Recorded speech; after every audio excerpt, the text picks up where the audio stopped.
Henry Wadsworth Longfellow. An introduction. Longfellow was born in 1807 in Portland, Maine, then part of Massachusetts, into a privileged background. Studious, he worked hard and grew to love languages as well as poetry from an early age. He travelled extensively in Europe for 3 years, immersing himself in various languages, and became much influenced by its poets.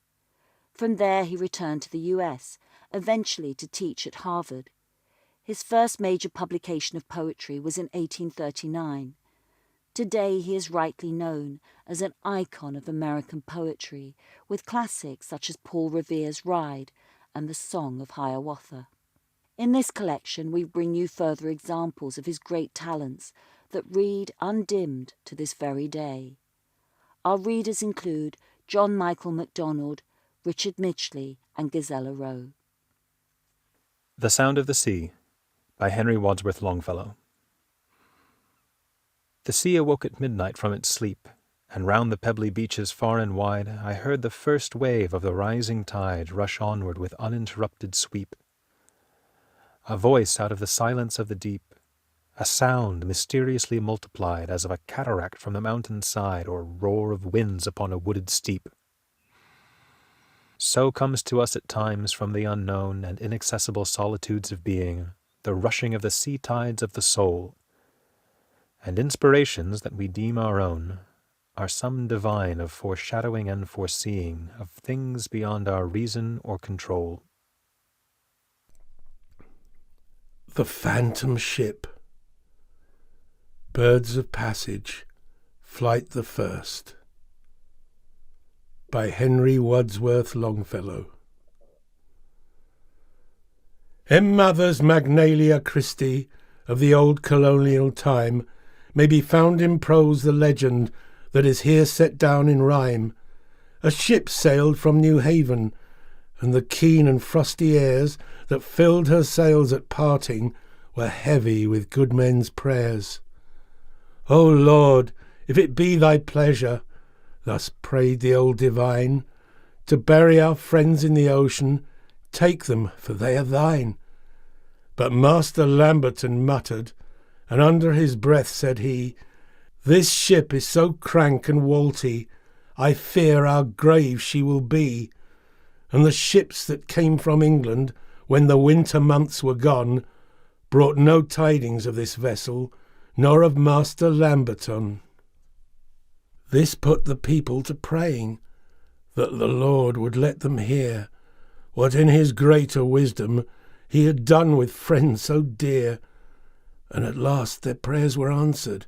It was in the month of June, an hour before the sunset of a windy afternoon, when steadily steering landward, a ship was seen below, and they knew it was Lamberton, master, who sailed so long ago. On she came with a cloud of canvas, right against the wind that blew, until the eye could distinguish the faces of the crew.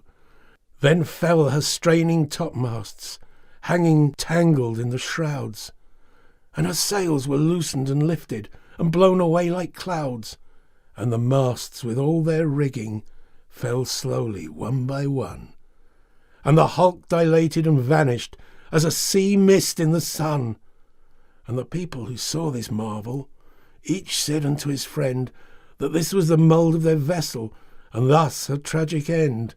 And the pastor of the village gave thanks to God in prayer, that to quiet their troubled spirits he had sent this ship of air. The Day is Done by Henry Wadsworth Longfellow. The day is done, and the darkness falls from the wings of night, as a feather is wafted downward from an eagle in his flight. I see the lights of the village gleam through the rain and the mist, and a feeling of sadness comes o'er me that my soul cannot resist. Feeling of sadness and longing that is not akin to pain, and resembles sorrow only as the mist resembles the rain. Come, read to me some poem, some simple and heartfelt lay, that shall soothe this restless feeling and banish the thoughts of day. Not from the grand old masters, not from the bards sublime, whose distant footsteps echo through the corridors of time.